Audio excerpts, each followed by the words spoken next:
أعوذ بالله من الشيطان اللعين الرجيم. بسم الله الرحمن الرحيم.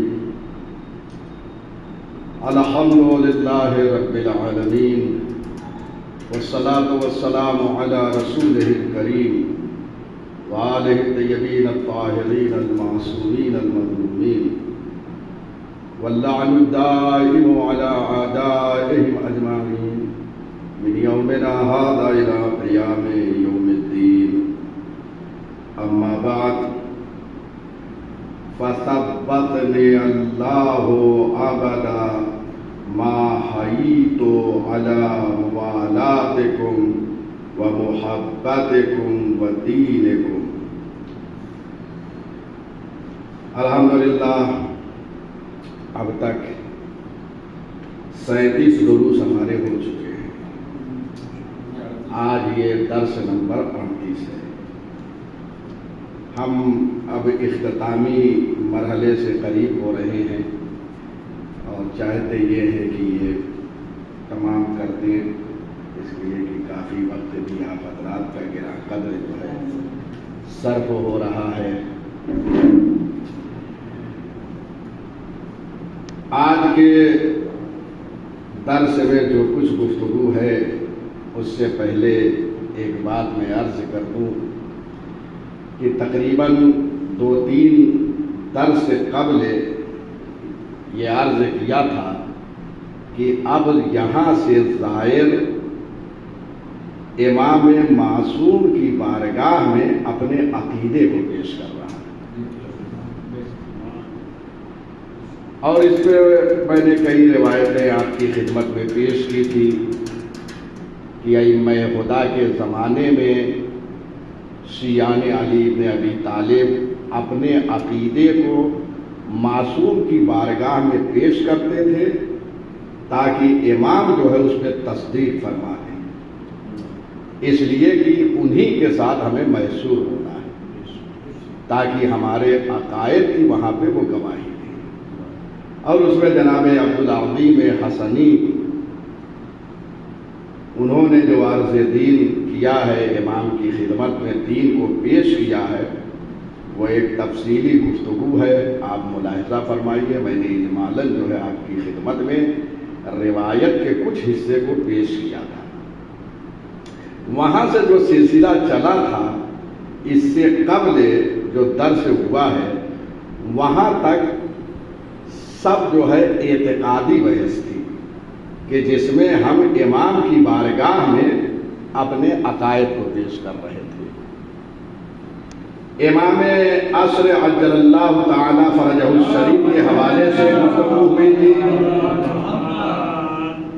اور وہ گفتگو یہاں پہنچی تھی کہ ہماری نصرت جو ہے آپ کے لیے آمادہ ہے، زمانے غیبت میں بھی، اور یہاں تک کہ اللہ جو ہے اپنے دین کو آپ کے ذریعے احیا کرے.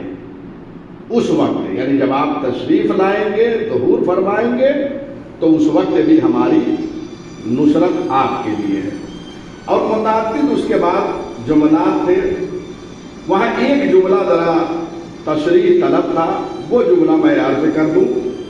اور ظاہراً یہ جملہ رہ گیا تھا کیونکہ ادھر جو ہمارا سلسلہ چل رہا ہے بہت تیزی سے چل رہا ہے. وَيُمَكِّنَكُمْ فِي أَرْضِهِ، اے مولا و آقا ہماری نصرت آپ کے لیے آمادہ ہے، یہاں تک کہ اللہ جو ہے آپ کو روئے زمین پہ قدرت عطا کر دے، تمکین عطا کر دے، قدرت عطا کر دے. قدرت کب عطا کرے گا؟ جب ظہور ہوگا تو امام کی حکومت ہوگی.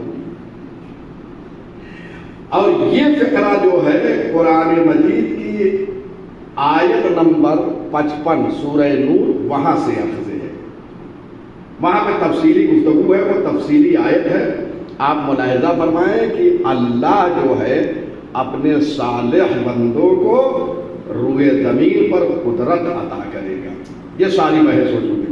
اس کے بعد اعتقاد میں یہ بحث آئی تھی آمنت بکم، ہم آپ پر ایمان رکھتے ہیں اے ائمہ ہدیٰ، اور آپ کے اول کی ولایت کو تسلیم کرتے ہیں اور آخر کی بھی ولایت کو قبول کرتے ہیں، ایسے ہی جیسے کہ اول کی ولایت کو قبول کرتے ہیں۔ ملاحظہ فرما رہے ہیں، یہ سب اعتقادی بحثیں ہیں جو امام کی بارگاہ میں ابھی پیش کر رہے ہیں۔ اور اب نے کیا تھا کہ تنہا ولایت جو ہے اس سے دین کامل نہیں ہوتا ہے جب تک کہ ان کے دشمنوں سے اظہار براءت بھی نہ ہو۔ بیزاری نہیں کریں گے، اس لیے کہ بہت سے غیر مذہب وہ بھی جو ہے ولایت کو تسلیم کرتے ہیں، بہت ساری تقریریں آپ سماعت فرماتے رہتے ہیں، لیکن ساتھ ساتھ تبرہ بھی ضروری ہے۔ لہذا روایت میں ہے کمال الدین ولایتنا والبراءۃ من عدونا، دین کا کمال کس میں ہے؟ ہماری محبت اور ولایت میں ہے، اور ہمارے دشمنوں سے براءت میں ہے۔ اس کے بعد یہ براءت ان کے اعداء سے، دشمنوں سے، پھر دشمنوں میں ایک ایک مصداق کو بیان کیا کہ وہ دشمن کون ہے۔ اس میں یاد کیا گیا وَمِنَ الْجِبْتِ وَالطَّاغُوتِ، جبت اور طاغوت، سرکش، شیطان۔ اور میں نے عرض کیا کہ دعائے صنم قریش اس میں دو بت کے حوالے سے ہے، کیونکہ صنم قریش میں نے عرض کیا تثنیہ ہے، قریش کے دو بت، ان سے اظہار برات کرنا ہے۔ بنی اسرائیل میں دو بت تھے جن سے مومنین جو ہے اظہار برات کرتے تھے، لیکن منافقین جو ہے وہ پرستش کرتے تھے۔ تو جو چیزیں بنی اسرائیل میں واقع ہوئی ہیں وہ اس امت میں بھی واقع ہوگی، لہذا یہاں بھی دو بت ہیں، دعائے صنم قریش اسی کی۔ بہرحال والشیاطین، شیاطین سے اظہار برات کرتے ہیں۔ الجاہدین لحقکم والمارقین من ولایتکم، جنہوں نے آپ کے حق کا انکار کیا یا آپ کی ولایت کا انکار کیا، آپ کے حق کو کسر کیا، ساری چیزیں بیان ہو چکی تھی۔ الشاکین فیکم، جنہوں نے آپ کے سلسلے میں شک کیا، فضائل میں، مناقب میں، ولایت میں، امامت میں، خلافت میں، وصایت میں، جانشینی میں، اگر شک کیا تو اس سے اظہار برات واجب ہے۔ یہ نہیں کہ اپنے درمیان بٹھائیں ان کو، اگر کوئی بھی ایسا ہے جو شک کر رہا ہے تو اپنے درمیان سے ہٹائیں، براءت ان سے ضروری ہے۔ المنحرفین عنکم، اور جو آپ سے منحرف ہیں۔ اس کے بعد آخری کلیہ من کل ولیجۃ دونکم، اور آپ کے علاوہ جتنی جماعتیں ہیں جن کے لوگ جو ہے امامت و خلافت کو تسلیم کر رہے ہیں، وَمُطَاعٍ سِوَاكُمْ، اور آپ کے علاوہ جو ہے جن کی اطاعت کی جا رہی ہے، ہم ان سے بیزار ہیں، کیونکہ اطاعت آپ کی ہے۔ اگر آپ کے علاوہ لوگوں کی اطاعت ہو رہی تو ہم ان سے بیزار ہیں۔ وَمِنَ الْأَئِمَّةِ الَّذِينَ يَدْعُونَ إِلَى النَّارِ، اور ان ائمہ سے بیزار ہیں، ان پیشوا سے بیزار ہیں، ان رہنما سے بیزار ہیں جو لوگوں کو جہنم کی طرف دعوت دیتے ہیں۔ یہ ساری گفتگو تھی گزشتہ کی۔ آج سے اب یہاں تک جو ہے گفتگو جو ہوئی ہے وہ ہم نے امام کی بارگاہ میں اپنے عقیدے کو پیش کیا، اور میں نے عرض کیا کہ زمانے غیبت کبریٰ میں آپ وہ دعا جس کی طرف بار بار اور وہ زیارت میں نے اشارہ کیا کہ زیارت آل یاسین آپ جو ہے وہ قرأت فرمائیں، اس میں بھی دین کو اور اپنے اعتقاد کو ایک زائر امام عصر کی بارگاہ میں پیش کر رہا ہے۔ اب یہ ساری گفتگو تمام ہو گئی، اب یہاں پہ زائر امام کے حرم مبارک میں دعا کر رہا ہے اللہ کی بارگاہ میں، کیونکہ اب عقیدے کو پیش کیا، اب عقیدے پہ باقی رہنے کی دعا ہے۔ کتنے اہم مباحث خدا کی قسم، ذرا سا اس پہ غور و فکر کر لیجیے کہ فَثَبَّتَنِيَ اللَّهُ أَبَدًا مَا حَيِيتُ عَلَى مُوَالَاتِكُمْ، بس اللہ جو ہے ہم کو ثابت قدم رکھے، ما حیی تو جب تک زندہ، عمر کے آخری لمحے تک کے لیے انسان کو دعا کرنا چاہیے۔ کس چیز کی؟ کہ اللہ ہم کو قائم رکھے آپ کی ولایت پر، و محبت کو، آپ کی محبت پر اور آپ کے دین پر۔ یہ دعا اب ایک ظاہر کر رہا ہے، کیونکہ اگر ولایت میں انسان قائم نہیں رہا تو دین رخصت ہو جائے گا، آخری لمحے میں بھی رخصت ہو سکتا ہے۔ لہذا یہ دعا انسان کو کرتے رہنا چاہیے کہ اللہ ہمیں ولایت امیر المومنین اور محبت اہل بیت پہ باقی رکھے، اور دونوں کے لیے نص قرآنی اور نص احادیث جو ہے موجود ہے۔ امیر المومنین کی ولایت پہ نص قدیر ہے، اور میں نے اس پہ آرٹیکل لکھا، تفصیل کے ساتھ آپ اس کو ملاحظہ فرمائیے۔ اور محبت جو ہے وہ قرآن سے واجب ہے، آیہ مودت موجود ہے، اور دین وہ ہے جس سے اللہ جو ہے راضی ہوا ہے، اس کو پسند کیا ہے۔ تو یہ ساری بحثیں ہیں، یہ کیوں دعا ہے، یہ کیوں دعا ہے، ملاحظہ فرمائیے۔ یہ ظاہر جو دعا کر رہا ہے، شارحین نے لکھا ہے کہ ایمان کی دو قسمیں ہیں۔ ایک ایمان جو ہے وہ مستقر ہے، ثابت ہے، جو ہمیشہ رہنے والا ہے، وہ جدا نہیں ہوگا، لیکن یہ اعلیٰ درجے کے مومنین ہیں۔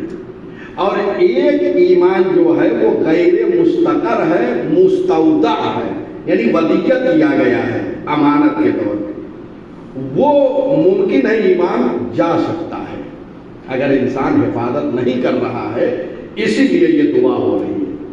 جن کے یہاں مستقر ہے ان کے وہاں وہ ایمان نہیں رخصت ہو سکتا، لیکن مستودع جو ہے ودیعت اور امانت کے طور پہ وہ ایمان رخصت ہو سکتا ہے۔ چنانچہ ایک میں آیت پیش کر رہا ہوں، اس کے ذیل میں یہ دونوں قسم کو امام معصوم نے وضاحت کے ساتھ بیان کیا ہے۔ قرآن مجید میں یہ آیت ہے، هو الذی انشأکم من نفس واحدہ، وہ اللہ ہے جس نے تمہیں ایک نفس سے پیدا کیا۔ حضرت آدم سے یہ پوری کائنات آباد ہوئی ایک نفس سے۔ فَمُسْتَقَرٌ وَمُسْتَوْدِعٌ، پس اس میں کچھ ایسے ہیں جن کے ایمان جو ہے وہ ثابت ہیں، اور کچھ وہ ہیں جن کے قلب میں ایمان کو ودیعت کیا گیا ہے امانت کے طور پہ۔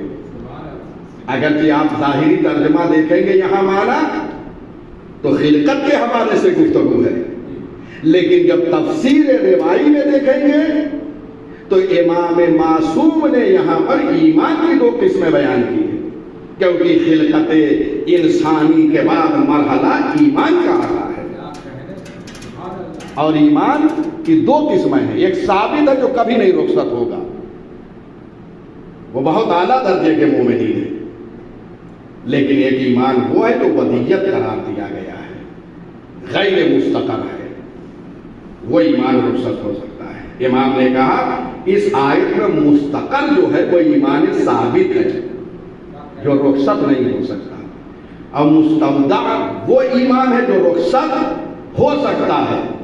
اسی لیے یہاں پہ زائد یہ دعا کر رہا ہے، یہ مستودع کی طرف اشارہ ہے، فَثَبَّتَنِيَ اللَّهُ ابدا، اللہ جو ہے ہمیشہ ہمیں ایمان پہ ثابت قدم رکھے۔ ملاحظہ فرمایا آپ نے اس مطلب کی طرف۔ اچھا، شیطان کی یہ جو ایمان مستودع ہے، ودیعت جو رکھا گیا ہے قلب میں، اللہ نے عطا کیا ہے، شیطان بھی متزلزل کرتا ہے اس ایمان کو۔ چنانچہ اس نے یہ کہا، قَالَ فَبِعِزَّتِكَ لَأَغْوِيَنَّهُمْ أَجْمَعِينَ، قرآن میں شیطان کا یہ قول نقل ہے، اس نے کہا کہ میں جو ہے تیری عزت کی قسم، نہیں اللہ کی عزت کی قسم کھا رہا ہے۔ شیطان کہہ رہا ہے کہ میں سب کو گمراہ کروں گا، اس کے بعد اللہ کے ذریعے جو تیرے مخلص بندے ہیں ان کو نہیں بہکا سکوں گا۔ تو اس کا مطلب یہ ہے کہ کچھ لوگوں کا ایمان متزلزل ہے، لہذا ایمان کے سلامتی کی دعا کرنا چاہیے۔ ایک زائر معصوم کے حرم میں جائے، تحت قبہ سید الشہداء علیہ السلام جو دعا مستجاب ہوتی ہے، اس میں ایک دعا وہاں پر پہنچنے کے بعد سلامتی ایمان کی کرنا چاہیے، عاقبت بخیری کی دعا کرنا چاہیے۔ اللہ اکبر۔ اس کے بعد کا فقرہ ہے وَوَفَّقَنِي لِطَاعَتِكُمْ وَرَزَقَنِي شَفَاعَتَكُمْ وَجَعَلَنِي مِنْ خِيَارِ مَوَالِيكُمْ وَالتَّابِعِينَ لِمَا دَعَوْتُمْ إِلَيْهِ۔ زائر یہ معصوم کی بارگاہ میں یہ بھی سب دعائیہ فقرے ہیں۔ اللہ ہمیں توفیق دے آپ کے اطاعت کی، اللہ ہمیں توفیق دے۔ اس کا مطلب یہ ہے کہ اگر اللہ کسی کو توفیق نہ دے تو معصوم کی اطاعت کر ہی نہیں سکتا۔ یہ جو معصوم کے راستے میں ہم چل رہے ہیں، خدا کی قسم بہت بڑی نعمت ہے کہ اللہ کا کرم ہمارے اوپر ہے، اس کا فضل ہے ہمارے، اس نے ہمیں توفیق دی ہے کہ ہم معصومین علیہ السلام کے راستے پر چل رہے ہیں، ان کے راستے پر کام چل رہے ہیں۔ لہذا یہ اللہ سے توفیق کہ ہمیں تو، اور یہ توفیق جو ہے اگرچہ قرآن میں ان کی اطاعت واجب قرار دی گئی ہے، لیکن توفیق کی دعا ہمیں کرنا ہے۔ اطیعوا اللہ واطیعوا الرسول واولی الامر منکم، اولی الامر منکم ائمہ خدا علیہ السلام ہے جن کی اطاعت واجب ہے، لیکن تنہا یہ وجوب کافی نہیں ہے جب تک اس کی طرف سے توفیق اطاعت نہ ہو۔ دلیل کیا ہے؟ دلیل یہ ہے کہ ہم نے آیت کو سمجھا دی ہے اور اللہ سے توفیق بھی طلب کی ہے تو اطاعت کر رہے ہیں، وَإِلَّا دوسرے مذاہب جو ہے معنی اولی الامر میں الجھے ہیں، الجھنا بتا رہا ہے کہ اللہ کی طرف سے توفیق نہیں ہے۔ یہ لمحہ فکریہ ہے، یہ لمحہ فکریہ ہے کہ اللہ کی طرف سے توفیق نہیں ہے۔ ہر ایک کو عنایت نہیں کرتا، وہ ظرف کو دیکھتا ہے۔ اس کے بعد کا فقرہ ہے، پھر اس کے ضمن میں اور حدیثیں ہیں۔ امام کی ایک حدیث میں پڑھ دوں تاکہ صاحب کی تفسیر بھی ہو جائے۔ نحن قوم فرض اللہ طاعتنا، معصوم فرماتے ہیں ہم وہ قوم ہیں کہ اللہ نے ہماری اطاعت کو واجب قرار دیا ہے۔ وَأُولِي الْأَمْرِ مِنْكُمْ ہم ہی ہیں۔ اطیعوا امر ہے جو وجوب پر دلالت کرتا ہے، علم اصول میں یہ بات ثابت ہے، لہذا واجب ہے اور توفیق اس سے طلب کرنا چاہیے۔ وَرَزَقَنِي شَفَاعَتَكُمْ، اور اللہ ہمیں رزق دے آپ کے شفاعت کی، یعنی جب زائر معصوم کے حرم میں ہوتا ہے تو اسے اللہ کی بارگاہ میں یہ دعا کرنا چاہیے کہ ہمیں رزق دے۔ اس کا مطلب یہ ہے کہ رزق تنہا مادی چیزوں میں محصور نہیں ہے۔ ہم جو دعا عموماً کرتے ہیں مادی چیزوں کی دعا کرتے ہیں کہ پروردگار ایک بہترین گھر ہو جائے، بچہ بہترین پڑھ لکھ کے جو ہے ڈاکٹر سے انجینئر بن جائے اور باہر کی دنیا میں شفٹ ہو جائے، یہ سب دعائیں، بہترین گاڑی ہو جائے، بہترین محل ہو جائے، یہ سب مادی جو ہے دعائیں ہیں۔ لیکن یہاں پہ ایک زائر جب امام معصوم کی بارگاہ میں پہنچتا ہے تو دنیا کے مادی چیزوں سے وہاں رشتہ ختم ہو جاتا ہے، لہذا مانوی وہ دعا کر رہا ہوتا ہے۔ یہ ہے معصوم کا حق، رضا کا نہیں، یہ مانوی جو ہے رزق ہے۔ اللہ ہمیں رزق دے کس کی؟ شفاعت کی، ان بزرگوں کی، کیونکہ انہیں حق شفاعت حاصل ہے۔ اور بہت ساری روایتیں، وہ وقت نہیں ہے، یہ شرح زیارت جامع کبیرہ یہ تقریباً 1.5-2 سال میں سمجھتا ہوں تمام ہو جائے گا۔ اب کچھ دروس اور باقی رہ گئے ہیں، انشاءاللہ تمام ہو جائے گا۔ میں سمجھتا ہوں 1 سال ہو گئے ہوں گے جب سے ہم یہ دروس دے رہے ہیں اور یہ ہم بیٹھ رہے ہیں۔ اگر واقعاً اس کی جو ہے تفسیر کی جائے ایک ایک لفظ اور ایک حرف، ایک ایک کلمے کی، تو 10 سال اس پہ گزر جائیں گے۔ لیکن ہمارے پاس وقت نہیں ہے کہ ہم سب کچھ بیان کریں.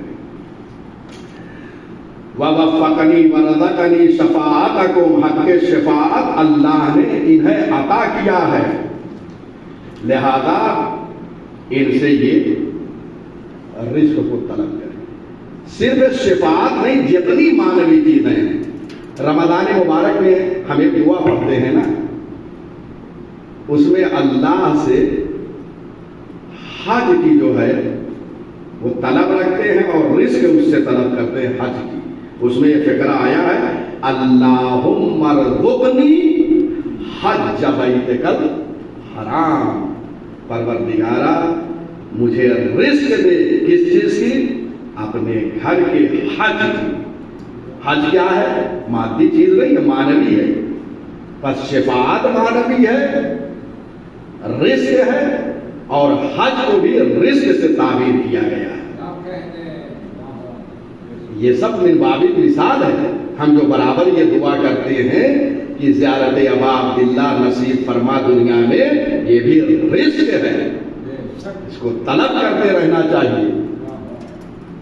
ایک رابطہ امام معصوم سے ہوتا ہے. قرآن مجید میں دیکھیے شفاعت کے مسئلے میں بڑے سب اختلافات وغیرہ کی حق شفاعت صرف اللہ کو ہے، لیکن یہ اہل قرآن کو پڑھتے ہیں، تدبر و تفکر نہیں کرتے ہیں. قرآن مجید میں یہ آیت موجود ہے، لا تنفع الشفاعت الا من اذن له الرحمن ورضی له قولا.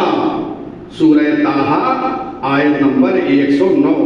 اس دن یعنی قیامت کے دن شفاعت کام نہیں آئے گی مگر جسے رحمان نے اجازت دی ہے اور جس کے قول سے راضی ہے اس کی شفاعت چلے گی. اب اللہ کس سے راضی ہے؟ ہجرت میں تو پوری رضایت ہی دے دی. جناب سیدہ کی رضا کو اپنی رضا کہا.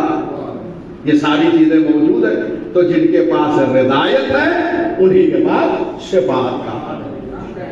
اور یہ شفاعت امت کے گنہگاروں کی کریں گے، یہ روایت میں موجود ہے. چنانچہ اذا کانا یوم القیامہ نشفع فی المذنب من شیعتنا، قیامت کے دن ہم اپنے گنہگار شیعوں کی شفاعت کریں گے، اللہ کی بارگاہ میں شفاعت کریں گے اور ان کی شفاعت سے لوگ جنت میں داخل ہوں گے. وَأَمَّا الْمُحْسِنُونَ فَقَدْ نَجَاهُمُ اللَّهُ، لیکن ان میں جو نیکوکار ہیں وہ جو ہے اللہ ان کو نجات دے دے گا، لیکن جو گنہگار ہیں ان کی ہم شفاعت کریں گے. اور ان کی شفاعت سے شیعان علی بن ابی طالب علیہ السلام داخل بہشت ہوں. اور ایک جملہ اور میں نے عرض کیا تھا، پھر عرض کر دے رہا ہوں. ایک جملہ جو زیارات اور ادھر ادھر فقرات ذکر ہوئے ہیں، یہ سب چیزیں کہاں پیش کی جاتی ہے؟ کاش کی ہمارے منبر مضبوط ہو جائیں تو تعلیمات آل محمد جو ہے وہ عام ہو سکے.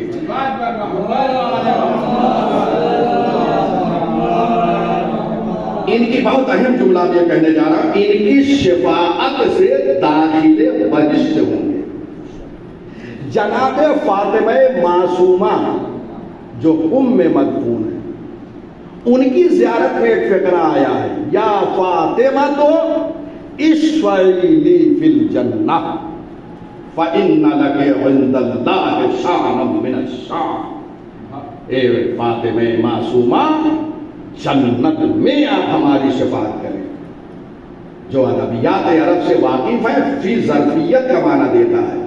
فی بمانے ظرف ہے، گرامر میں فی ظرف کا معنی دیتا ہے. اے فاطمہ معصومہ آپ جنت میں شفاعت کریں. اس کا مطلب یہ ہے کہ جنت کے باہر بھی شفاعت ہوگی، شفاعت سے جو ہے وہ داخل بہشت ہوں گے، اور جنت میں جو شفاعت ہوگی اس کے ذریعے سے درجات بلند ہوں گے.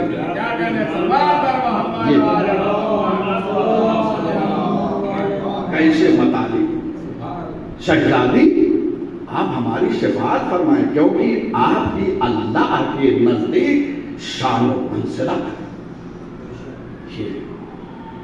اللہ اکبر وجعلنی من خیار موالیکم، اور اللہ ہمیں آپ کے بہترین چاہنے والوں میں سے قرار دے، بہترین محبوں میں سے قرار دے۔ التابعین لما دعوتم الیہ، اور وہ بہترین تابعین کون ہیں، بہترین محب کون ہیں؟ جو آپ کے دعوت کے تابع ہیں، جس کی طرف آپ نے بلایا اس دعوت پہ انہوں نے لبیک کہا، ایسے جو ہے دوستوں نے ہمیں قرار دی۔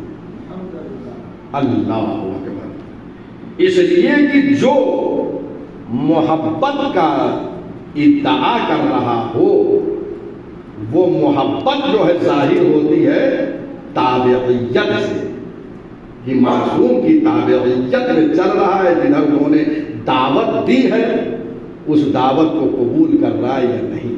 اگر اس دعوت پہ عمل کر رہا ہے تو بہترین موالی میں سے ہے، بہترین چاہنے والوں میں سے ہے، بہترین محبوں میں سے ہے۔ اس کے بعد معصوم نے خود ایک فقرے میں حدیث کے یہ ارشاد فرمایا فَمَن تَبِعَنِي فَإِنَّهُ مِنِّي، جو ہمارا اتباع کرے وہ ہم میں سے ہے، وہ ہم میں سے ہے۔ اب ایک فقرہ یہی پہ اور عرض کر دوں، یعنی یہاں پر خیار موالی بہترین محب وہ ہے جو ان کا اتباع کرے، اور جو اتباع کرے وہ ہم میں سے ہے۔ سلمان منا اہل البیت کا یہی معنی ہے۔ سلمان منا اہل البیت جو ہم پڑھتے ہیں، یہ فقرہ مشہور ہے، یہ اسی معنی میں ہے۔ کیوں؟ یہ خیار موالی میں سے ہے، بہترین محبوں میں سے ہے۔ بہرحال اب اس سے زیادہ ایک جملہ اور پڑھ رہا ہوں، تمام کر رہا ہوں، اور دو چار۔ وَجَعَلْنِي مِمَّنْ يَقْتَصُّ آثَارَكُمْ، اور ہمیں ان میں سے قرار دے جو آپ کے اقوال کو، آپ کے افعال کو، آپ کے تقریر کو بغیر کمی و زیادتی کے نقل کر رہا ہو۔ اقوال معصومین کو جیسے معصومین نے بیان کیا بے عینی ہی نقل کر رہا ہو، اس میں تصرف نہ کر رہا ہو، یا جیسے معصوم نے عمل کیا ہے عمل کو بے عینی ہی جیسے معصوم نے انجام دیا ویسے پیش کرنا۔ اور ایک ہے تقریر معصوم۔ تقریر معصوم اسے کہتے ہیں کہ اگر معصوم کے سامنے کوئی شخص کوئی عمل انجام دے اور معصوم سکوت اختیار کر لے تو اس کا فعل جو ہے حجت ہے، کیونکہ اگر غلط ہوتا تو معصوم ضرور ٹوک دیتے، لہذا اسے کہتے ہیں تقریر معصوم، جو بغیر کمی و زیادتی کے نقل کرے اقوال و افعال و تقریر کو، ہم کو ان میں سے قرار دے۔ یہ ساری دعائیں ہیں۔ بہرحال انشاءاللہ یہیں پہ آج تمام کر رہے ہیں، اب اس سے زیادہ دامن وقت میں گنجائش نہیں ہے۔ انشاءاللہ زندگی رہی، حیات رہی تو آگے دروس جو ہے استمرار کریں گے۔ تو میں اسی لیے جو ہے دو چار منٹ میں محرم کے حوالے سے کہ ہم نزدیک ہو گئے ہیں ایام عزا سے، محرم الحرام سے۔ ادھر ہم حسین ابن علی کا استقبال کر رہے ہیں، ادھر حسین اپنے مقتل کی طرف آگے بڑھ رہے ہیں۔ جانتے ہو ایک جملہ کہوں جیسے ہر چیز کی دعا کرتے ہو نا مانوی، ابھی میں نے ذکر کیا ایک اور اللہ سے دعا کیا کرو کہ پروردگار ہمارے دل کو نرم کر دے حسین پر گریہ کرنے کے لیے، حسین پہ رونے کے لیے، حسین پہ اشک بہانے کے لیے۔ ارباب عزا دیکھو حسین پہ ایسے رویا کرو کم از کم جیسے ایک ضعیف ماں کا جوان بیٹا چلا جاتا ہے تو وہ ماں کیسے چیخ چیخ کر روتی ہے، ایسے گریا کرو۔ اجرکم علی اللہ۔ بس سن لو، پیغمبر اپنی بیٹی سے خطاب کرتے ہوئے جملہ فرما رہے ہیں، فاطمہ کلو عین، ہر آنکھ یوم القیامہ، قیامت کے دن گریا کنا ہوگی سوائے ان آنکھوں کے جو حسین پر یہاں روتی ہیں، وہ محشر میں نہیں رہیں گی۔ ارباب ازا یہ گریہ ہے، میں صرف گریہ کے حوالے سے جانتے ہوئے شیعو تمہیں امام صادق نے اپنی دعاؤں میں یاد کیا ہے، تمہیں امام صادق نے، یہ روایت معاویہ بن عمار سے ہے جو میں پڑھ رہا ہوں آپ، معاویہ بن عمار نے امام صادق سے نقل کیا ہے، علماء کہتے ہیں یہ روایت صحیح السند ہے۔ جانتے ہو امام زائر ابا عبداللہ حسین کے لیے دعا کر رہے ہیں اور عزادار سید الشہداء کے لیے دعا کر رہے ہیں، دعا سن لو میں تمام کر رہا ہوں۔ ارباب ازا زائر کے لیے امام صادق دعا کر رہے ہیں، اللہم ارحم تلک الوجوہ التی غیرتھا الشمس، پروردگارا ان چہروں پہ رحمت نازل فرما جو تابش آفتاب سے بدل گئے ہیں۔ آپ نے دیکھا ہے نا جب دور و دراز سے ایک زائر دھوپ میں پہنچتا ہے نا تو چہرے کی رنگت بدل جاتی ہے۔ امام کہتے ہیں پروردگارا ایسے چہروں پہ رحمت نازل فرما، ایسے چہروں پہ نازل فرما رہنا۔ اور اس کے بعد دوسرا جملہ سنو، وَرَحَمْ تِلْكَ الْخُدُودَ الَّتِي تَتَقَلَّبُ عَلَى حَفْرَةِ أَبِي عَبْدِ اللَّهِ، پروردگارا ان رخساروں پہ رحمت نازل فرما جو حسین ابن علی کی قبر پہ رکھے گئے ہیں۔ اب دیکھتے ہیں نا زائر جب جاتا ہے تو کبھی اس رخسار کو گلی پہ رکھتا ہے، کبھی اس رخسار کو رکھتا ہے۔ امام فرماتے ہیں پروردگارا ان رخساروں پہ رحمت نازل فرما۔ اس کے بعد کا جملہ سنو عزاداروں کے لیے، اللہم ارحم تلک العیون التی، پروردگارا ان آنکھوں پہ رحمت نازل فرما جو آنکھیں ہمارے غم میں روتی ہیں، ہمارے غم میں۔ اب جملہ سنو، اس کے بعد امام فرماتے ہیں اب کیسے تمہیں رونا ہے، اب یہ جملہ میں پیش کر رہا ہوں۔ امام فرماتے ہیں اللہم ارحم تلک الصرخۃ التی کانت لنا، اے پروردگارا جو مجلس حسین میں چیخیں بلند ہوتی ہیں ان پہ رحمت نازل فرما، ان چیخوں پر۔ جانتے ہو علماء لغت نے کہا ہے صرخہ اس آواز کو کہتے ہیں، اس چیخ کو کہتے ہیں جو بہت تیزی سے بلند ہوتی ہے۔ آپ لوگوں کے یہاں پرسہ دینے گئے ہیں نا، جب کسی کا جوان مرتا ہے تو گھر سے کیسی آواز آتی ہے، اسی کو صدقہ کہا جاتا ہے۔ امام کہتے ہیں میرے جد پہ ایسے رویا کرو کہ تمہاری چیخیں بلند ہو جائے۔ اجرکم اللہ، خدا آپ کو کوئی غم نہ دے سوائے کرے سید الشہداء کے۔ سن لو کل شب اول ہے، یہی وہ ایام ہے جعفر ابن عفان الطائی امام صادق کی خدمت میں پہنچے۔ سن لو، اہتمام کر دے رہا ہوں یہی جملہ۔ زید شہام کہتے ہیں کوفے کے کچھ لوگ امام صادق کے پاس بیٹھے ہوئے تھے، جعفر ابن عفان الطائی آئے، امام نے جعفر کو قریب بلایا، اپنے پہلو میں بیٹھا لیا اور کہا جعفر میں نے سنا ہے تو تم میرے حسین کے لیے، تم میرے جد کے لیے مرثیہ کہتے ہو؟ کہا ہاں مولا کہتا ہوں۔ کہا ذرا پڑھ کے سنا دو مجھے۔ لو ارباب ازا، جعفر ابن عفان نے مرثیے کو کھولا، اس کے بعد جب سنایا ہے امام کی حالت غیر ہو گئی۔ تاریخ کے جملے ہیں جتنے امام کے پاس بیٹھے تھے سب کی آواز بلند ہو گئی۔ امام کے آنسوؤں کا یہ عالم تھا کہ محاسن مبارک تر ہو چکی تھی۔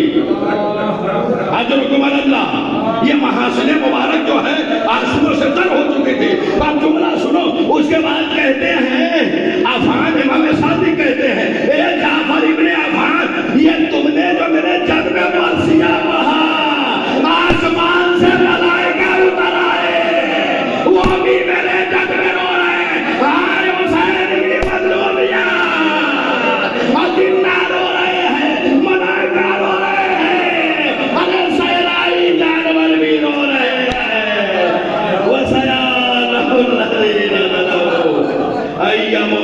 علينا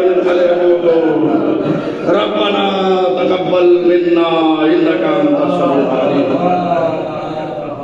بحق محمد وآله الطاهرين.